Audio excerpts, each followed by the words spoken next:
call this meeting of the Town of Grafton Information Technology Committee to order.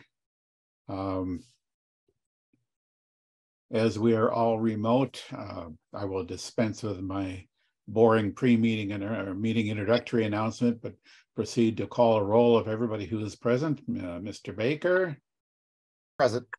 Mr. Hassinger. I'm here. Mr. Clark. Here. Mr. Robbins is here, and our guest, our esteemed town administrator, Mr. Brassard. I'm here. Very good. And our first agenda item, as always, is public input. We do not have any attendees on Zoom, so unless one of us has something that should count as public input, we can assume that agenda item is completed. Next agenda item would be an update from the town administrator. What's been going on for the last couple of months on your end of things?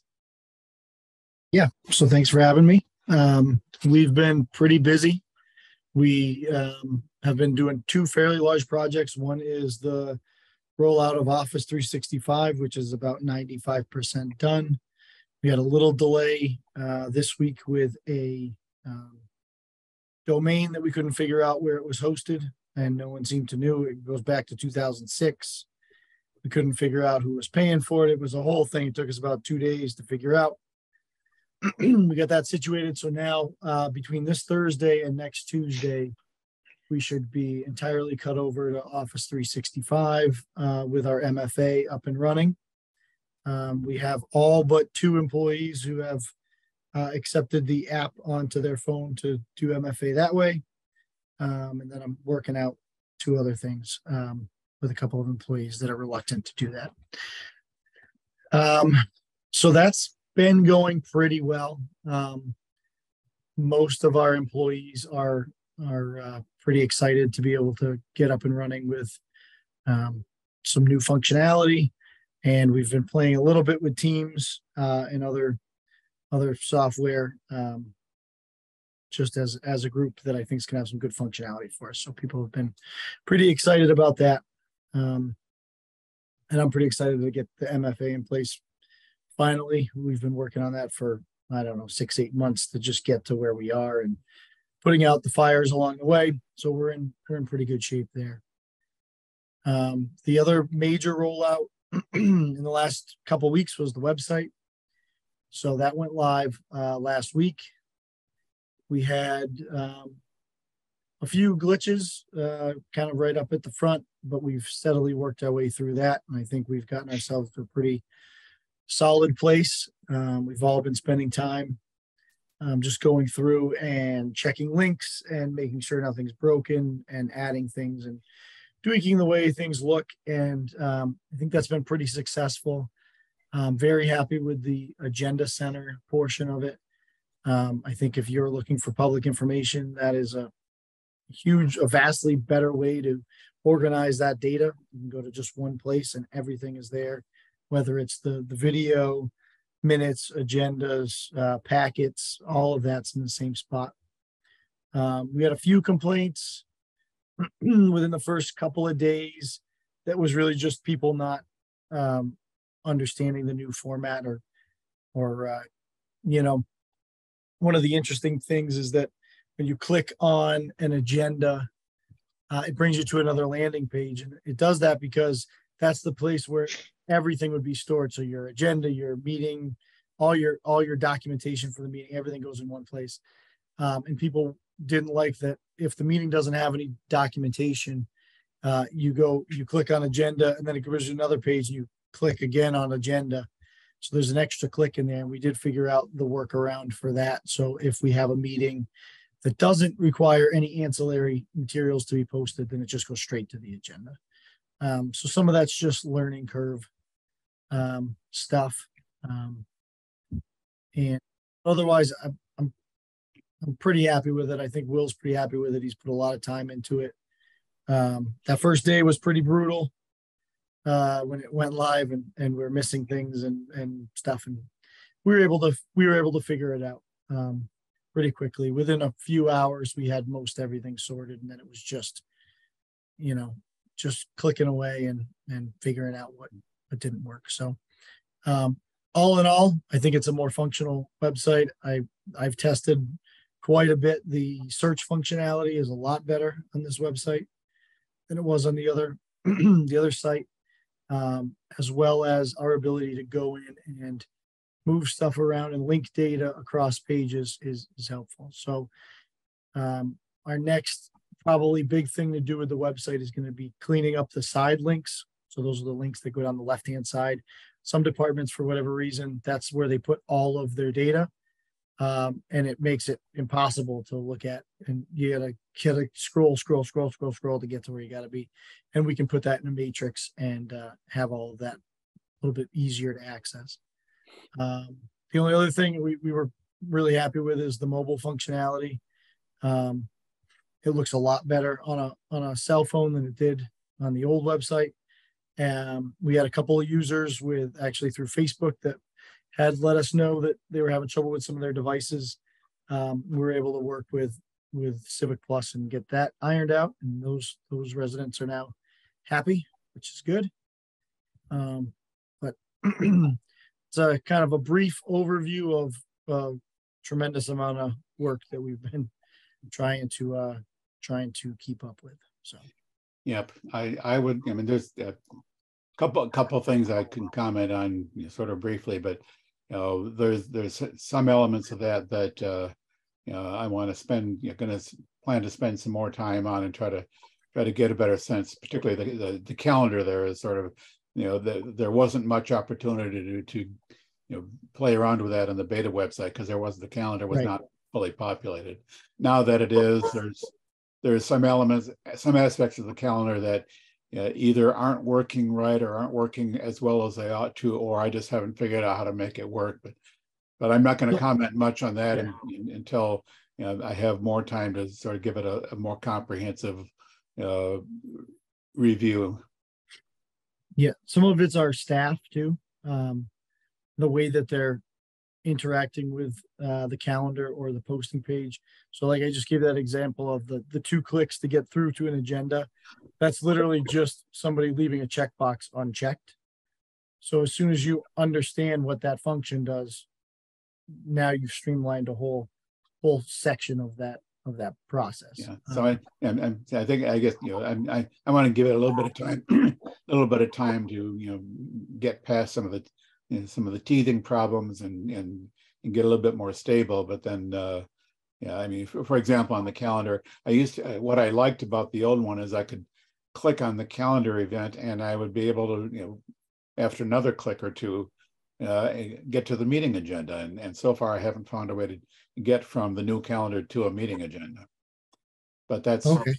That I don't know if that's by design or if that's something that's still a work in progress. I'm not going to worry too much about it right at the moment, but when I was setting up this meeting last week, asking you, Evan, and William indicated that he wasn't going to be available, but that he would be available in January to spend more time talking about the website. But I wanted to keep the website discussion tonight fairly brief because because we'll give the website some time to settle down and smooth out some glitches. B, I think the more substantive discussion we'll want to have that is probably with William. I will say on the transition to the new website, it caught me by surprise and disrupted my work. It would have been even more disrupted had I not been aware that there was a new website coming. And so when I went to download the next document from the website, what I saw was the new website. It was clear to me what had happened, and it was unfortunate that there was a time period where the documents were not, transferred. I worried about whether someone who was not aware that the website was changing would be caught unawares in the middle of the transition. So just a couple comments on the transition. That's one that it probably came as a surprise to most people. Hopefully a pleasant surprise for more people than an unpleasant surprise for a few of us.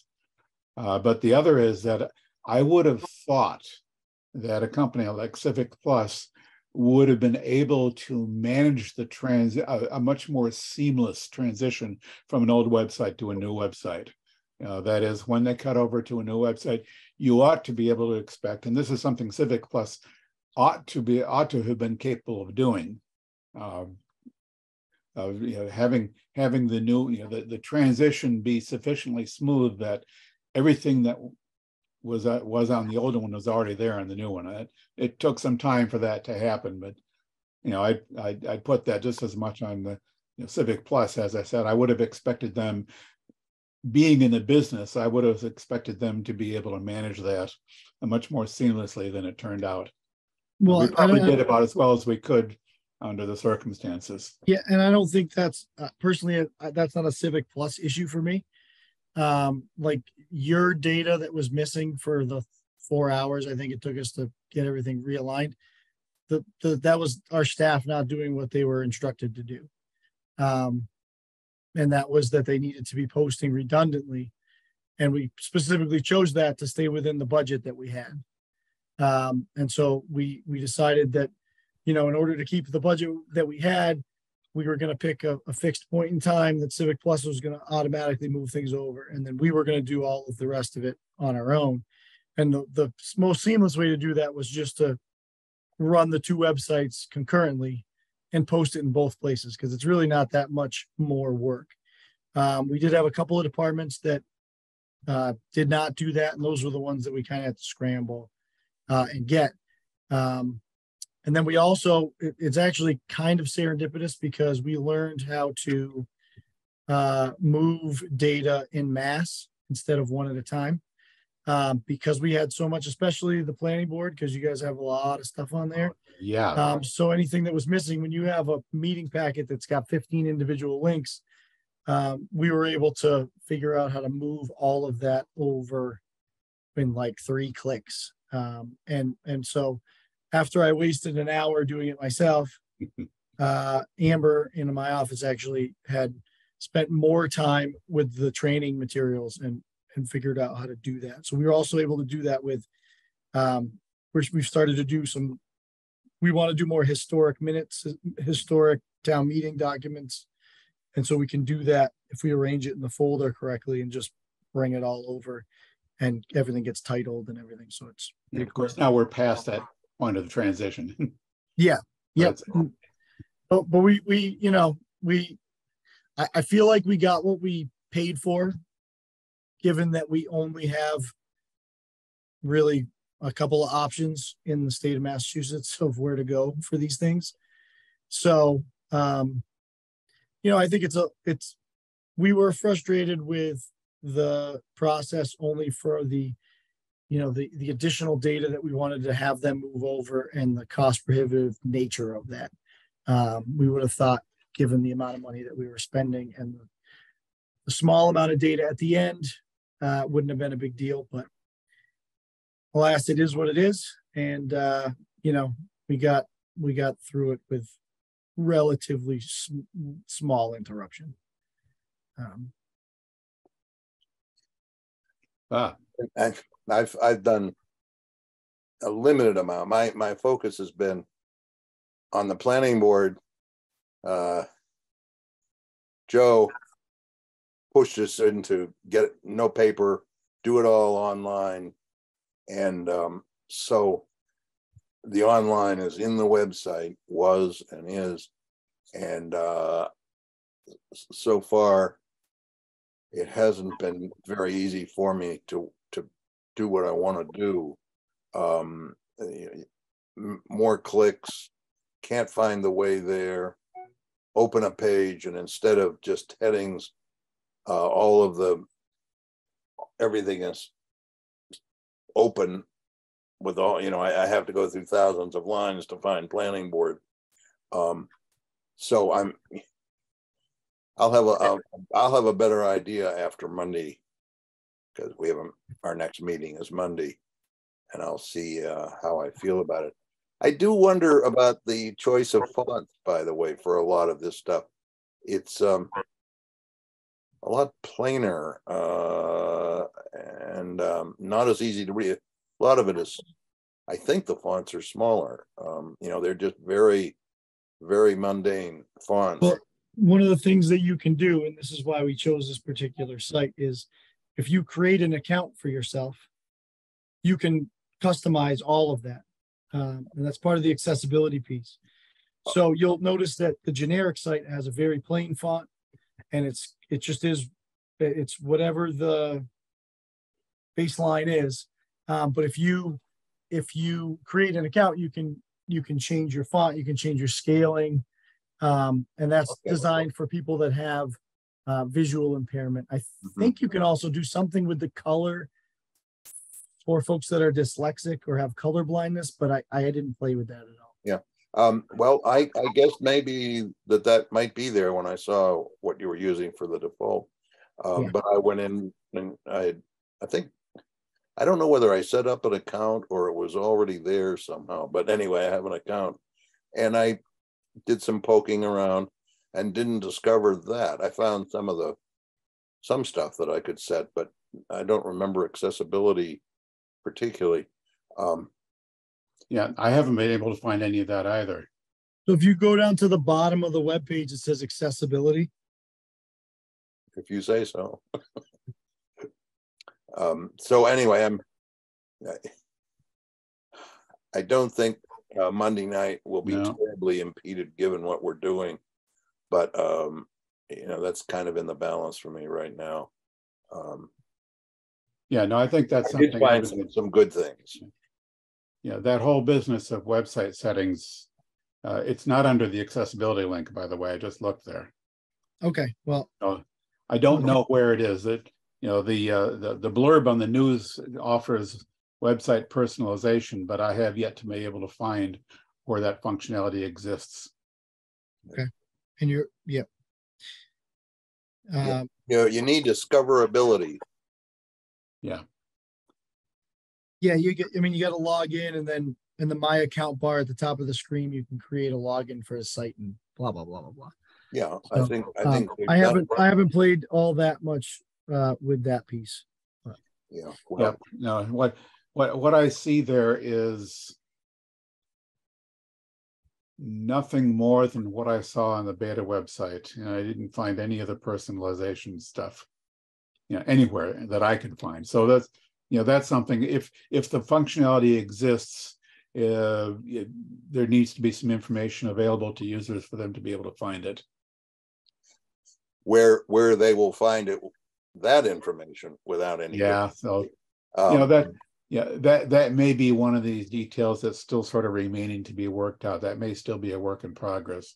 I did find, I create an account, and there were some things I could set, but I think it got me into what documents get mailed out, whatever you call it, sending out agendas and whatnot. Yeah, right. So the two functions I have been able to find for an individual's account are the notifications. Yeah, that's it.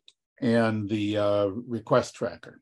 So you can put in a request, and that's associated with your account. So those two personalized functions are available, but that's really the only thing I've found so far that is in any sense a customization for my account. Is that request tracker supposed to be kind of like C-Click-Fix was, or is it supposed to do something, but a different spin? I don't think it's like C-Click-Fix, but that's a better. I wasn't in any of that training on that piece, so we can defer that to William.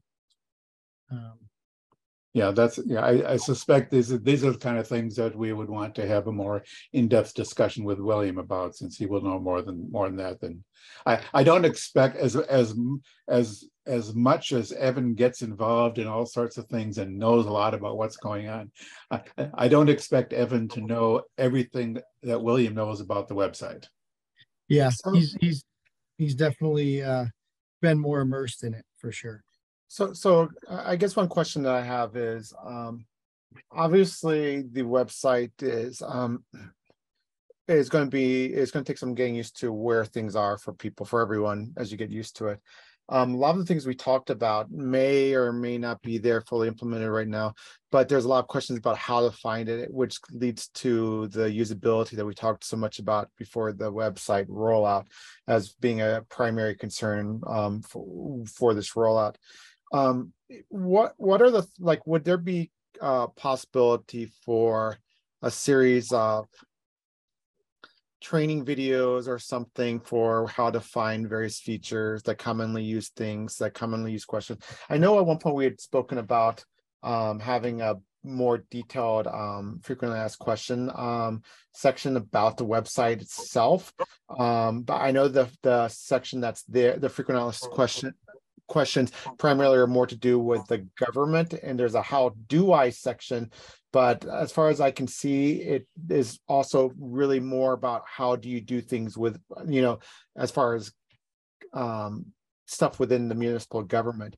One of the things that, like, for instance, Dave mentioned earlier was how do you pull the agenda from the meetings in the calendar. So I know for a fact that I've used that, and I know that it's in there that I believe if you clicked on the calendar date, it'll show you the day of the calendar, and you just click on, I think, more details or something under the meeting you're interested in, and it'll give you a little screen that in the top right corner of that box, there's going to be download agenda or something like that you can click on. And if it's not there, then that means they didn't upload an agenda to that meeting on there. But if you look, you'll find those there.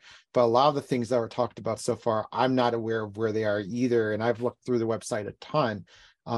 So it sounds like maybe if there is some room for website training for people, if they're optionally either live or via YouTube videos or something, for walk through of the most commonly requested features. Perhaps, I don't know.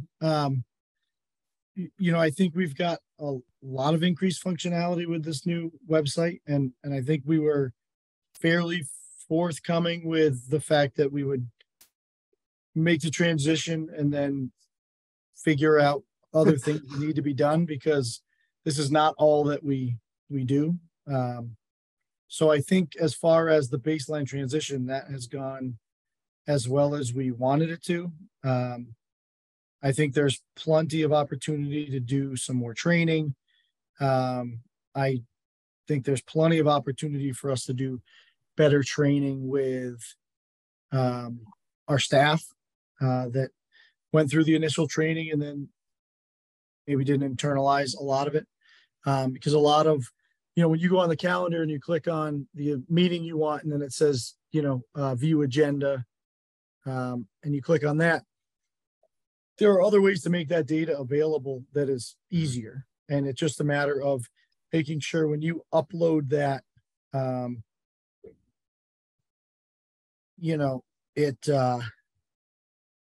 just making sure that our staff are optimizing the back end so that the user experience is better.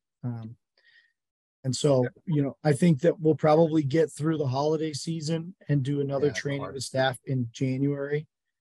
So my non-scientific polling that when I've talked to people about the website since the rollout, it feels to me like at least the people I've spoken to, in general, the response to the rollout has been positive, that people feel it looks better, it looks nicer. And the majority of things that people use the website for appear to be things that people are able to find, and that functionality seems to be okay. I think the places where you're running into problem are people who are maybe considered power users, or people who've used the website heavily. Right. And we're used to doing it a certain way. They're having a struggle finding where those functionalities may be now. And so I'm not sure that it's necessarily a large number of users, which is why, obviously you don't interrupt the daily business, and obviously you don't interrupt the holiday to do it, but just something for down the road, maybe worthwhile for power users and staff and such to have follow up. Our plan with staff is quarterly. So, that gives us enough time to kind of collect information on what we're not doing well.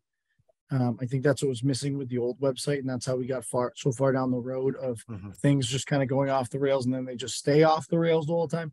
So that's one thing that we intend to continue with our practice. We've already done one, which was really the onboarding.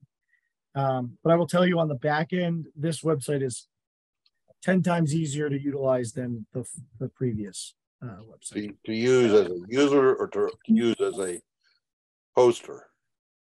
Use as a staff member posting material. That's what I mean. Yeah, it's a lot smoother of a interface. The using functionality that you don't use on a daily basis, right? That will come up with, one thing here or one thing there.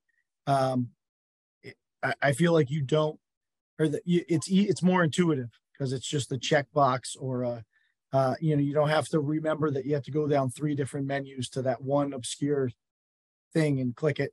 It's all right there. It's much easier to use in practice. To me, that's a pretty important aspect of this, that if it's significantly less labor intensive for the staff in town hall to manage the website and to ensure that the information the public needs is there, and it takes less time to make things work and less time to make things work right and well.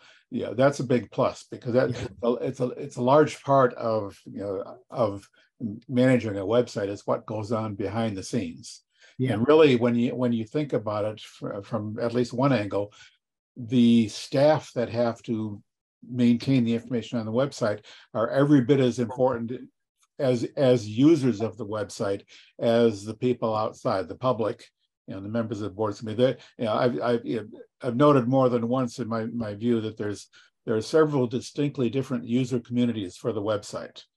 And the staff that have to maintain it are one of the user communities, and attention needs to be paid to the usability of the website from their angle as well as from us who are more on the outside of things. Yeah, it's been, the positives for me are, again, we were having the initial agenda issue with the double clicking, and it seemed like it's more labor intensive. And then, we have staff that are good at this stuff and paid attention during the training and said, well, that's because you're not clicking this box. And as soon as you tell the person that problem is now resolved. And I can tell you that using the former Drupal-based product that we were using before, it was a lot more menu intensive and having to understand where that thing that you want would have been categorized, where now it's much more streamlined and it's just right there on the initial interface. Yeah. And one of the things that inevitably happens with a new website like this is that for as much work and thought as you put into it before it's released to the public are going to find ways of using the website that you never anticipated. They're going to have questions that you never anticipated. So from that angle, it's going to take a certain amount of time for folks to get used to this and have questions about, well, how do I find this or how do I do that?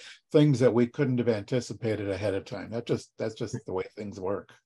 Yeah, and I think the other thing that we learned from this particular rollout is, there's a certain amount of feedback that you're going to get that's overwhelmingly negative, which is really just changed base as opposed to it really doesn't work. And so, like, we had a couple of complaints about finding agendas and everything. And once we had explained that if you just click meetings and agendas on the front page, all that data is housed in one spot, and it's very convenient for you to grab it.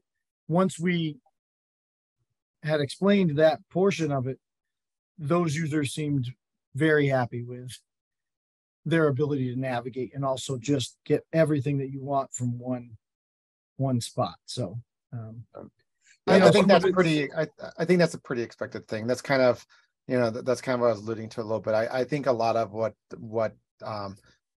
the complaints I've heard are going to be things that are solved primarily through people gaining experience or getting proficient with it. They're like the ones talking about the accessibility center. I'm not sure on how. I haven't figured out how to do that either. So, but most of the other stuff that I've heard from people are things that I've been able to do pretty easily. So I think most of that will iron itself out in time as people get more familiar with it. I think so. I mean, I really like that you can go to that meetings and agendas and you start, even on the mobile and you're thumbing your way down and you've got, the minutes you can click right from that one screen, the agenda, the minutes, the video, doesn't matter what you're looking for. It's all right there. Yeah, that's, condensed. and That's nice. right. There's one, in the review I passed on to William, that's one of the things that, that one of the most notable features is this, that aside from some quibbles about details of how it works, conceptually, it's one of the best features of this new website is that, all the meeting related information is gathered together. Basically you can access it all from one place. Yeah.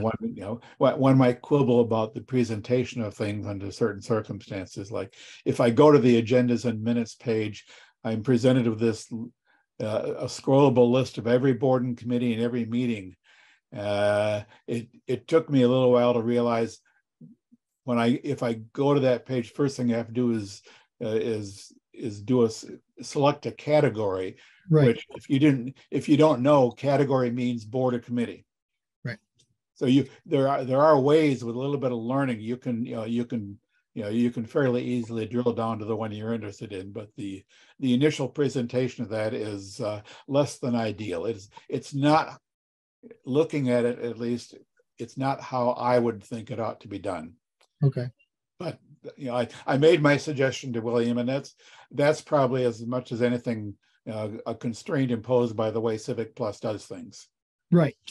Yeah, some of that is the boilerplate, whatever widget they've created to do that. I could fault Civic Plus for their design of that it doesn't consider a user approaching it the way one might initially approach that. Yeah. But there again, I would sort of expect that Civic Plus ought to know more about website usability than it seems they do. Yeah. Or to give them the benefit of the doubt, maybe my concepts and ideas about usability are very different from theirs. Right. Yeah. Yeah.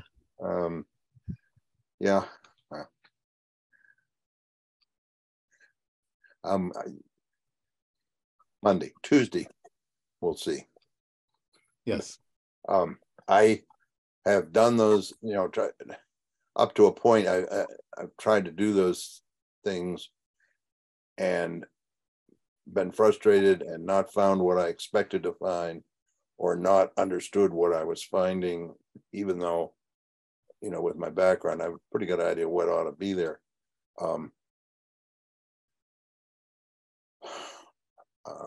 But it's partly I'm expecting to find stuff maybe directly related to Monday's meeting, in the current active planning board context, or even cable committee or this committee. So part of it is stuff just hasn't caught up yet. The populating is still going on, I guess, and that's why I'm not finding what would tell me that I had done the right thing to follow to where I need to be. So let's see. I did see at least one comment online on social media saying they were sort of getting used to the site and kind of liked it. That's about the best you get. Yeah. I did have one user that was having problems with their technology that we were able to resolve, and they were real happy that we were able to help them through that. And so some of it's actually kind of interesting watching other residents teach other residents, where you just got to click that link that's right there, and they say, oh, okay, and they click that link, and then it's just different than how we had it before. Well, I mean, and part of that is different people are going to approach the site differently. And that's kind of one of the comments that I think we had, spoken with William about, that there may be value in just watching how like a trial group actually use the site to learn how some people, because I've learned that I approach websites much different than, say, other users may. And I mean, there's some value in seeing, oh, well, I never would have thought to look for it that way. I guess that's kind of well, you know, out there. Oh, yeah. I think something like this, you're generally going, any kind of comments or responses are going to always be skewed to the negative, because if it works okay for people, they're not going to generally go out of their way to let you know, wow, this website transition was really good. I just want to let you know that, you know, it's going great. So Don't I know it, Alan? That's the nature of my entire job. I was about to say, you probably have that with everything, huh? I do. Yep. Yep. What do you think about user to user help? You know, whether it's on Facebook or on the website, a place where individuals interact. You know, I often post stuff on Facebook where someone has said, you know, how do I find that or whatever, and I'll be able to tell them something. And that, I'm not sure you have a full staff or two to field that kind of thing, and maybe user to user helped along by a place that people know about might be. Yeah, I mean, I think we have that a little bit organically. I don't have a dedicated place to do that. I do know, like, you'll see that often on our posts, and people reach out to us that way too. We do get calls, and we did this with the old website too, of people that couldn't find things, and we would just walk them through how to do that. And you know, once you've had that conversation once, people generally know, you know, they understand how the layout is, and then it works much better. So yeah, that's our big lift for the last couple of months. Now we're on to budget season. So department heads are using ClearGov again, and inputting all their data. We finalized the transition with the new chart of accounts into ClearGov, and the last part we have on that bit of that task is to the 22 actuals, and so not Civic Plus, that is ClearGov. They're doing that background upload, but in the meantime, we're full on to the budget, and you know, that's a nice piece of tech that we were able to bring on last year as well. So yeah. So the last, this sounds like this is really the last remaining component of the transition to Vadar is for ClearGov to catch up on the chart of accounts, because yep. as we know, the chart of accounts is a big thing that changed between SoftWrite and Vadar. Right. Mary did a lot of reorganizing of the charter of accounts, and ClearGov had been set up with the old one to match the old one, obviously, and now, you know, so once we get ClearGov matching up with the chart of accounts, are we basically complete with that whole transition of the accounting system? Yep, for the most part. Yeah, our big project in ClearGov has been matching the chart of accounts to what we have now, but also bridging between what it was with SoftWrite. So you have to tell it, this was the account number for SoftWrite, this is the account number for Vadar. They're the same thing, because otherwise, when you do your data visualization, your metrics are all messed up. Yeah, because ClearGov, you want to be able to look back in time. Right. And so that was our big focus, was doing that. And so we're in pretty good shape there. The only thing left for Vadar, which is really just tangential, is that we're moving to a P card system. And that is, every department gets their own P card. P card is short for purchase card. They're basically a MasterCard, but we have full control over everything on the back end. And then that will now align with our chart of accounts in Vadar. So when a department spends money with the P card, they just go onto the online interface, tell that P card or tell that software where that money needs to come out of, and then that automatically does that. And so then we're just verifying the transaction on the other end with our, you know, the evidence that we need, the receipt, the invoice, the purchase order, all of that. But that will now interface directly into Vadar. So that's kind of the last the last big project that we have for the foreseeable future. And that'll happen probably in January, February at the latest, depending on, you know, how smooth all of this goes. But yeah, that's pretty much it. It's all dominoes. So it's get Vadar in place, get the chart of accounts, do ClearGov, do the P card. And so we've been busy. We've gotten a lot accomplished, I think. With everything that's been done so far, are things, while they, you know, I'm sure there were some glitches in making the transition, but things running pretty smoothly now? No. It's always some new challenge. No, it is.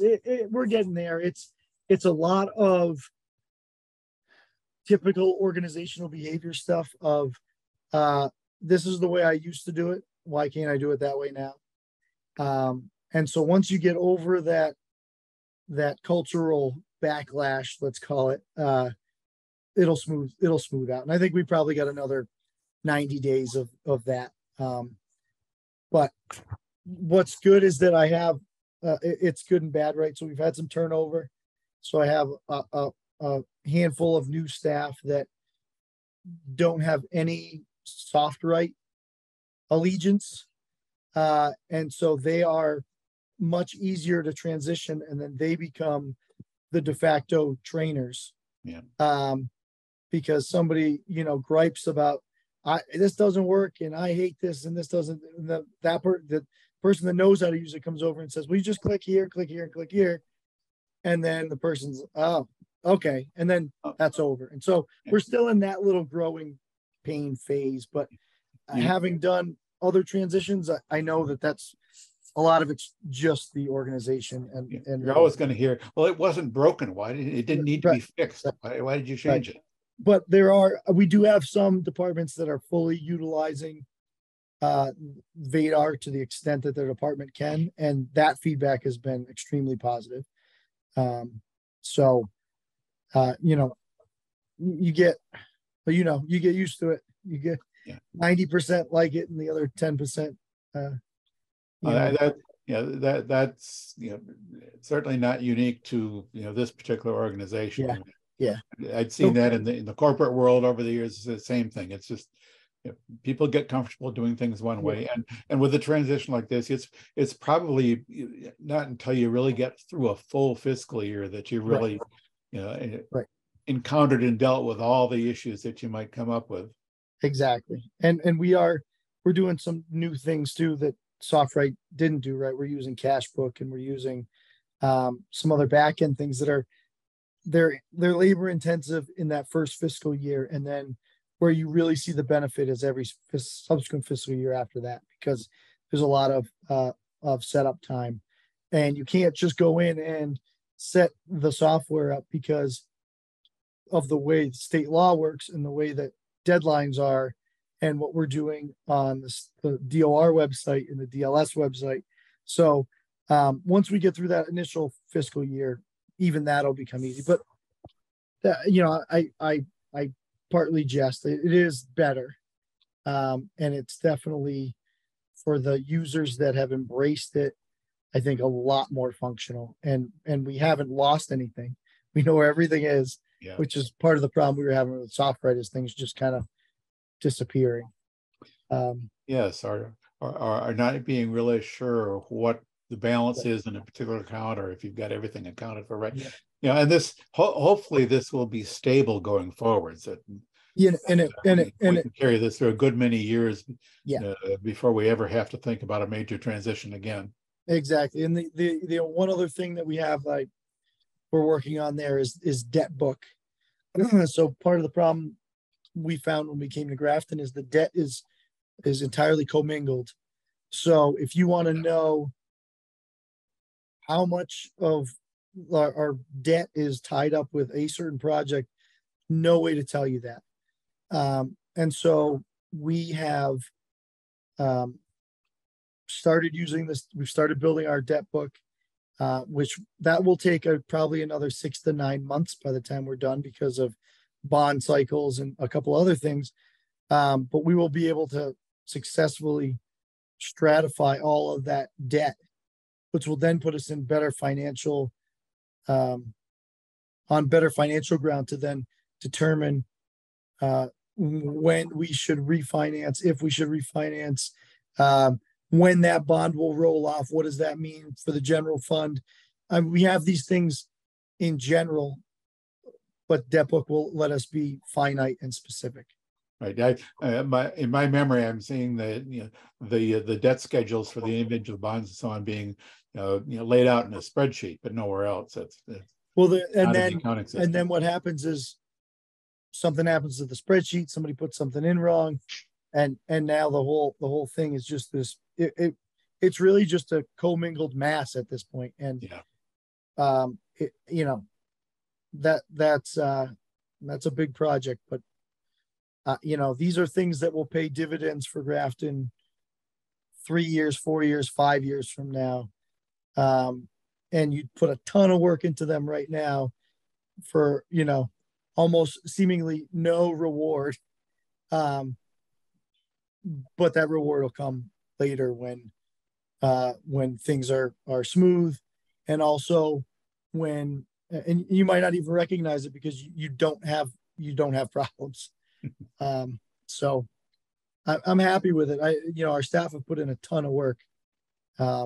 These are very labor intensive projects. And so, sorry, my little one came in to get my iPad here. So, but yeah, no, I think Grafton, personally, I think we're in a lot better shape than, 18 months ago, 20 months ago. And we've definitely got much more stable technology in place. We've got better security. We've got better equipment. So, yeah. Yep. So we'll want to plan at some near future meeting to get Charlie and company in to bring us up to date on what they've been doing. But absolutely. How has that been so far? It's like, when the decision was to go with them, the contract was slightly modified from what they had been previously doing with a couple additional roles. How has that been, or has there not really been any notice to the? No, it's fantastic. Has been? Oh yeah, huge improvement. We have staff in town now 2 days a week, on site for full days, and then we have, remote everything else after that. And they've come out a couple of times when something's gone sideways on a day that they weren't going to be here. But honestly, 2 days is pretty sufficient for where we're at right now. So if things remain the same, I don't see us really needing to change that for the foreseeable future. But it's a marked difference, just kind of across the board. The other nice thing is that the CMD has added a lot of staff in the past, say 8 months to a year. And so us getting in with that contract worked out really well because we've got a lot more layers of support and different people doing different things. And so, it's been really good. I'm very happy with it. Sorry to go backwards. I wanted to ask some questions about the Office 365, but we kind of jumped right to the website, and I didn't want to derail that. You had mentioned that for the majority, there's a couple of stragglers still, but majority of people are using MFA for authentication. Is that primarily limited to Office 365 applications such as email and such, or are you also doing that for remote connections into Grafton Network? Connections too. You are the VPN and such as all. Okay. Yep. So far the two stragglers, or the few stragglers, I should say, it's mainly you can't work remote. And so until I figure out a workaround, if we're not going to do, the easiest thing to do is the authenticator, right? It's a free app. It takes 2 seconds, and it's pretty easy. There's fob systems, there's token systems, there's all this other stuff. So maybe, yeah. Yes, there you go. I'm familiar with it a little bit. Yeah. So I've had Authenticator, Google and Microsoft on my phone for years. I don't find it to be intrusive, but other people do. So, we're working our way through that. But yes, so if you get home and you want to connect back through your VPN, it'll require authentication to be able to do that. So it's basically anytime you're off our network, it's gonna require that. So, I think it's gonna be good. Sorry, I didn't mean. No, it's okay. The other question I wanted to ask about Office 365 is, as you migrate stuff over, I don't recall. Are we also leveraging Microsoft's MDM as far as putting a certain level of protection on devices that are accessing sensitive data for like mobile devices or other devices that are allowed to connect to it? We do have an MDM enrolled, devices enrolled into an MDM for that access. Alan, I gotta be honest with you, I don't know. Okay. I'm not. MDM is not jogging a. So primarily it's a mobile device manager. It's one of the, so as multi-factor authentication has become a bigger thing, there's been more crafted certain types of attacks to try to leverage some of the cloud space that take advantage of people going from unprotected devices that may be infected, that have access to the like shares that can then upload malicious type of data to those Office 365 SharePoint sites or a OneDrive or whatever you're using. Okay. And it's a way of infecting systems that have sensitive access to stuff to then be able to either spread ransomware or to gain access to something that you normally wouldn't have access to. So generally it's an approach to try to make sure that devices that have access to sensitive data have a minimal level of protection on them for preventing them from being infected with ransomware. Okay. So I want to say I think so, but I will follow up because I don't know 100%. I know that you can't hit our server without going through the SonicWall platform that we're using. But I don't know about the OneDrive component and the rest of it. That's new for us. And so I'm going to lean towards probably, because CMD's been really good about that stuff. But I will follow up and get it. I think the potential issue here is you on a device that's VPNing into our network, you may have some malware on that device that can access the VPN connection and use that as an entry point into the network. Yeah, but there's no mobile devices that aren't owned by the town that are VPNing into our system. Yeah. The only place that they can do that is through, they're not even doing that. So, like OneDrive and our Office 365, all of that is cloud-based and does not tie back to our server. So in theory, could they attack us that way and get our data that's in the cloud? Yes. And we'll have to follow up with CMD about that MDM. I've learned the acronym now, so now I can talk about it like I know what I'm talking about. That's what I do. I just learned the acronym. Don't I sound smart? I thought MFA was Museum of Fine Arts for like 3 years, and I just kept talking about it. That's where MDM comes in, is managing the company-owned or town-owned devices to a sufficient level to ensure the security. Yeah, so we'll follow up with CMD on that. I'm going to say I believe so, but I haven't had any conversations, I believe, that said MDM up until today. So mobile device management. Yeah. So the other part that tied into that I was going to ask, which you kind of covered a little bit, was you've done all of this work to better protect your internal environment with your internal servers and the firewall work that's been done. And now you're rolling out to Office 365 and OneDrive and stuff, which creates a way for people. It's not that people didn't already have a way of storing files in the cloud via Dropbox or Box or OneDrive or whatever before, but it gives kind of a very easy way for someone to store data that could be sensitive.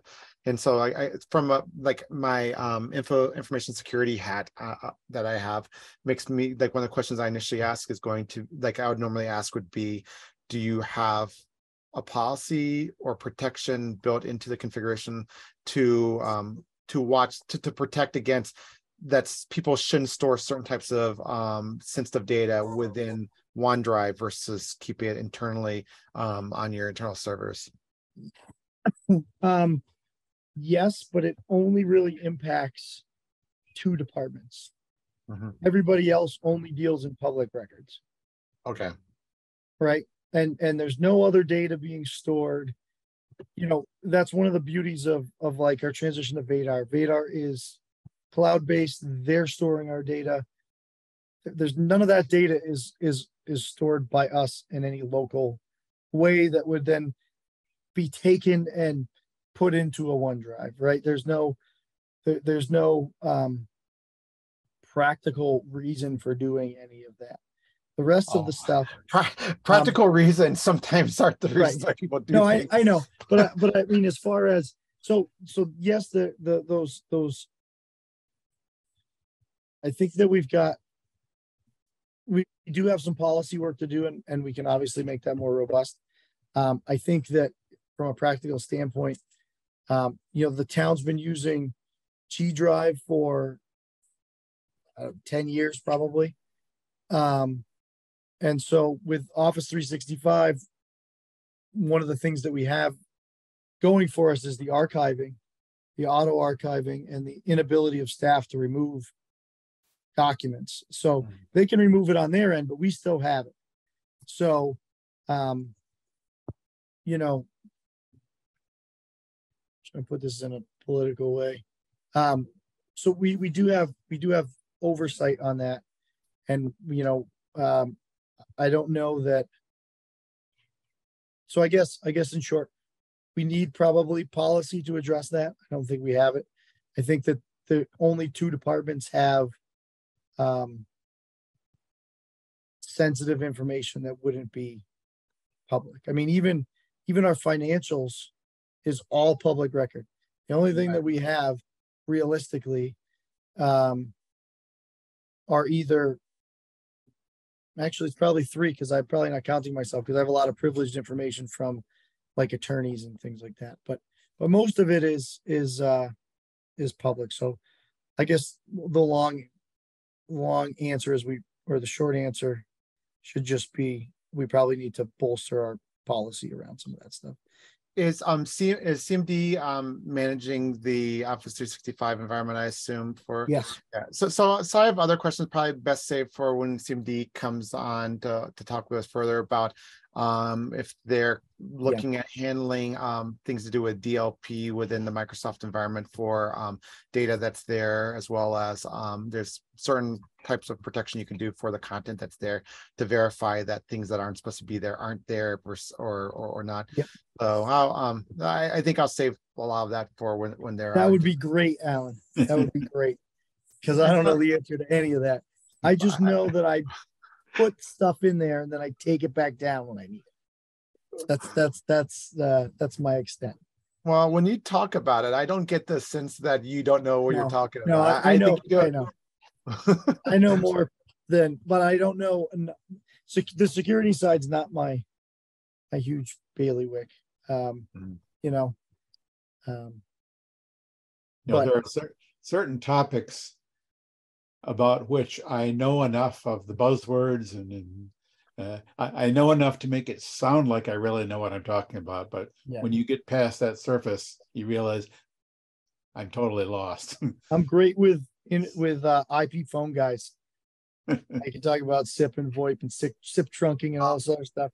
So I would love to have conversations with you about that at some point, because that's always fun to talk about. I had a group of students that I was talking to about networking, and one of the questions that came up was resources on how do you remember all the stuff, and my answer was the best recommendation I give to people from doing this for 27 years is learn how to Google the answers to your question. Right. Yep. Oh yeah. I know people think I'm really good at Excel, but I'm really just good at watching YouTube videos. I'm just really Finding good the at part that I Googling. need. Yeah, I'm a very good Googler. That's Yeah. So well, thank you very much. I appreciate the I feel like it's been a couple of months since we talked. I appreciate all the updates. That's yeah, absolutely. it sounds like you all are it sounds like you guys have been busy. I don't know. Yeah. I love it. Everybody tells you like, don't worry, the wintertime will slow down. And it's been absolutely crazy. And then they're like, summertime will slow down because everybody That's on vacation. And then it's just crazy. That's You how know- I am. It Oh. drives me crazy. My busiest times of the year is summer and winter. And when people say, "Oh, finally you can relax for a few months," I'm like, "Are you drunk?" Like, Right. We get a little reprieve after town meeting in spring, but my allergies are so bad I can't do anything. oh. But anyways, Well, yeah, thank we've been grinding along. We got a lot of irons in the fire. Just besides IT stuff. And yeah, I don't know. I feel pretty good about what we've been able to accomplish in a short amount of time. And we'll keep I'm not grinding. gonna let you. I'm not gonna let you go yet. I just remember one Okay. of the other things that we're gonna ask about at some point was you were doing a proof of concept for cameras. What ended up happening with that? We are we're moving forward with a company called Vercada. Okay. So we were able to get gonna mess this amount up because we got 2 different grants to cover the initial 8 install.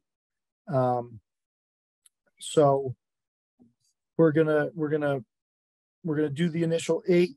We've got another 8 interior that'll be hot on its heels, and then we're gonna start doing some exterior stuff. So decided to go with Vercada based on looking at different cost structures as well as state bid list. Vercada is just a pretty basic camera company, but that has a lot of everything's cloud based, which is what we were looking for, to not have to host another server and deal with all of that comes along. Yeah, I remember you talking about that functionality. It's called Brocada, Brocada. No, VERC or KADA. KADA. KADA. Wow, I was way off on that then. Sorry. Okay. So that's in progress. We're just waiting for the grant checks to actually hit our ledger, and then we'll do. We have one of them up and installed already that we used as a pilot to monitor the voting, the voting drop box outside in the front. Had really good results with that, and yeah, it's a cheaper barrier to a lower barrier to entry than, say, going with like an Axis system. I really have a bad taste in my mouth building an Axis system that ran off. I can't remember the name of the software right now, but Milestone. No, it was I don't know. I'm not gonna think of it. But So Axis is what I'm familiar with, like hundreds of Axis cameras.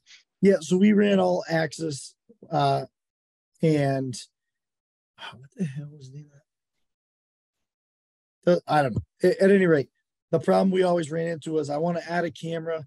Well, you don't have enough licenses. Now you need a license, but you can't buy one. You got to buy 10. And then so now I got 9 licenses I don't need. It was just a mess. And then the server, we'd get a capacity, and then we want to get better quality cameras, but then now we don't have enough storage space, and it was a whole thing. With this group, I plug in the camera, I send it out to the firewall or wherever the heck it goes. I call CMD and I'm like, I just set this damn thing up. I put it into that port, and then boom, it's on the internet and it's done. And I don't have to do any of the other stuff. And that, honestly, that's what we need. We need that level of just plug and play, and here we go. So I'm excited for it.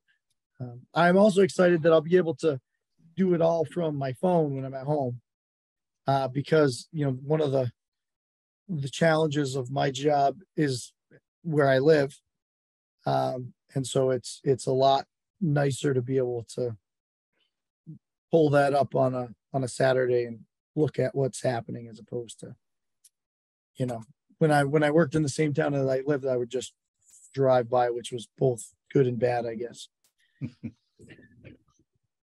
Even to this day, I'll drive by Munson Town Hall and the lights in the back stairwell will be on, and it drives me up the wall. that these people cannot turn the damn lights off. My wife, it would drive her nuts. We'd go on a date night. It'd be 11 o'clock. We'd be coming home and I'd have to pull into Town Hall, get out, go into the building, turn the light off, come out.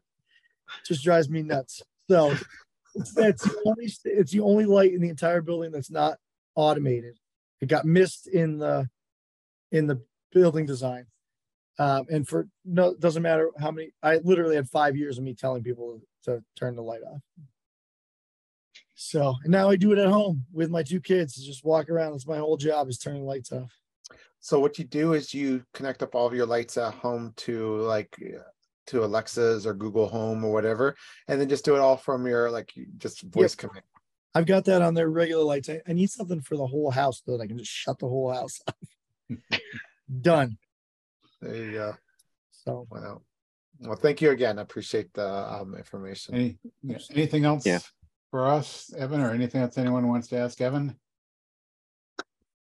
We have sort of adopted a practice of always putting on our agenda a possible executive session to discuss security related matters.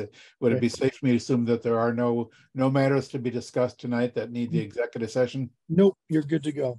We can dispense with that. Okay. All right. If you don't have anything else for me, I'm going to go read some books and put some kids to bed. Have we kept Evan long enough here? Yeah. Yeah. Well, no. Let's see if we couldn't. All right. Well, I thank you for having me. Your guest next month will be William. So be sure to give him as hard a time as possible. And we'll be prepared, right? We normally do. He he's a little easy to rattle. So we'll tell him that the website is just completely wrong now, and you got to go back. Oh, you will have a breakdown. So easy on him. He has. I will say that for all that could be better, he's put a ton of work into that, and I think he's done a tremendous job.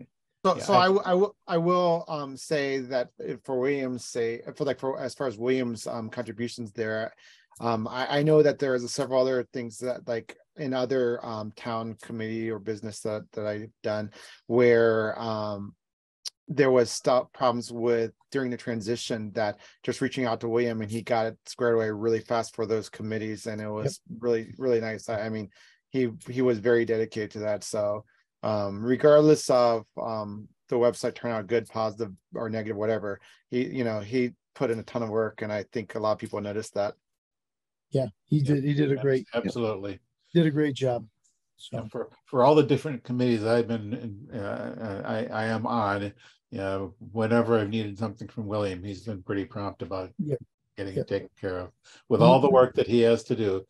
And he just spent the last website. I'm just hoping we can continue to move forward, and and it's better than the old one. I don't want to go back. Yeah. Right. We still have work to do, but yes, it is better than the old one. So what you do when William's on next, we'll lead with a question asking, do we feel the website is green enough? Yeah, he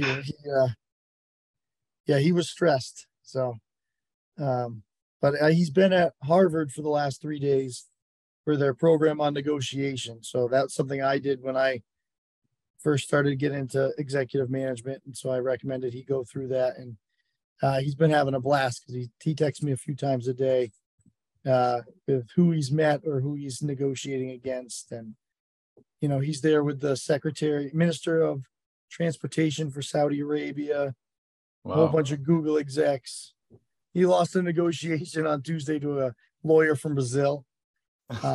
It's a great experience. If you ever have the opportunity to do it, I highly recommend it.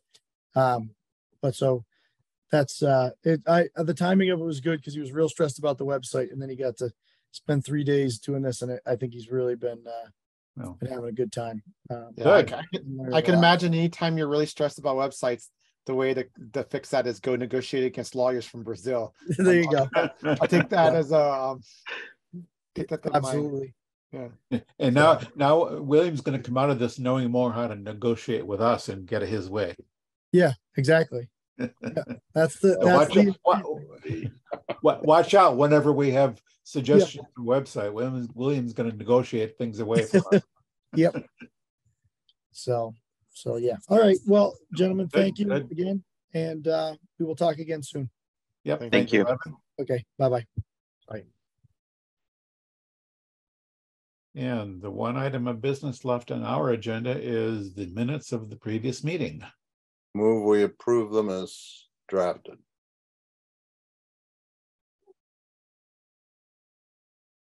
I guess no one wants to second that. Alan, you can second it, or Seconded. Amar, either one. There's a I think there's potentially a typo in one of the third bullet point in the update from town administrator section. That sentence just didn't make any sense to me. So what, I think it was supposed to say what he was looking forward to the December meeting, but it says looking for the December meeting. Yeah, maybe bad grammar there. Basically, it was that Dave had relayed the information that he had spoken with Evan, that Evan was looking at the December meeting to bring CMD back. Why did I put CMDB? That's so weird. Back in with their newly defined role. I can modify that before submitting. So I take it the motion is to approve the minutes as written with any changes discussed here. Yes. Yes. All right, any further changes or additions or corrections? Hearing none, we'll put this to a vote. So, Mr. Baker. Aye. Mr. Hassinger. Aye. Mr. Clark. Aye. And Mr. Robbins votes aye. Declare the motion carried unanimously. Move we adjourn. Seconded. Moved and seconded that this meeting be adjourned. Mr. Baker. Aye. Mr. Hassinger. Aye. Mr. Clark. Aye. And Mr. Robbins votes aye. Motion carried unanimously. We are adjourned.